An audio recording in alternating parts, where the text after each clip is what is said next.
What do you think this is doing for the horse? Well, Grace at one point in time was practically unusable as a lesson horse anymore. Her navicular was so bad. And what Kirk's done with these shoes and the way he trims the horses, we've got this horse where we use her 3-4 days a week for multiple lessons per day, and she's got a job, she's productive, she's happier, she's just all around a much better off horse. Folks, I need to apologize to you people.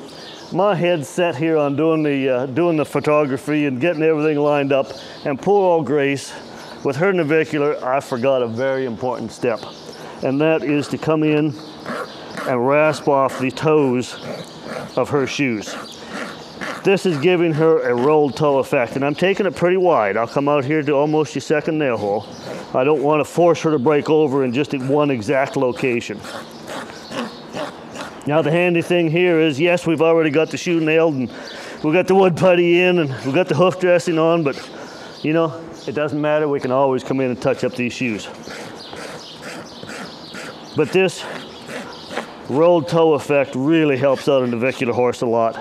You can see it's bringing the breakover point to here instead of out on the edge of that shoe where it was originally. That really does not affect the wear of the shoe because that is the breakover point. She's going to grind that off eventually anyway, so we've just taken it off and now she'll pivot instead of put a lot of erosion onto that shoe. This is an important part of the navicular horse.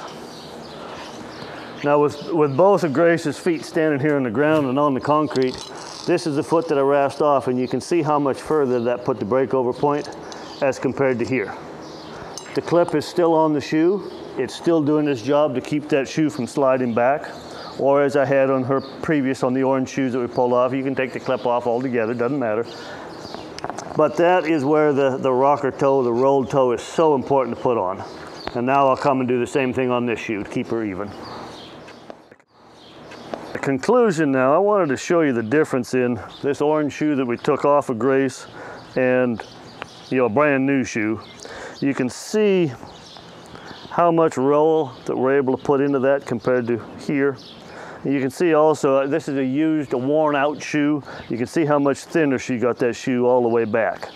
And you noticed as I was pulling this shoe off, the difficulty I was having grabbing the nail heads where they were just embedded so far down over multiple shoeings. And those are indications it's just time for a new pair of shoes. Now, where these shoes really seem to work so well is because they really encourage expansion and contraction of the foot. With the first shoeing, these heels spread open so much that it's routine to have to put on a larger shoe the next go round, and then it maintains itself over and over and over. But you're getting an increased amount of blood flowing to the foot. You're getting a tremendous amount of shock being absorbed. And those things over time is what's making these sore-footed horses so much better. They're not, you know, a magic bullet. They're just allowing the horse to heal itself from the inside out by improving blood flow and improving overall hoof conditions. There has been no scientific studies done on these shoes, but I have to draw comparisons to all the money that's been spent on studies of people standing on concrete and assembly lines all day long and standing on rubber mats. And I think almost all of us are aware of the conditions it makes on your ankles, your knees, your hips, your back. We're just much more comfortable standing on rubber mats. And for a horse to stand on a steel shoe or an aluminum shoe versus this polyurethane shoe has got to be very, very similar. I've seen these results horse after horse after horse, and my customers are asking me to use more and more of these shoes. They come currently single lot, double lot, and number one. I've got unhappy customers because they're not in triple lot and they're not in number two, and they want their horses. You know, we need more of these shoe sizes. They're for front feet, they're shaped for a front foot.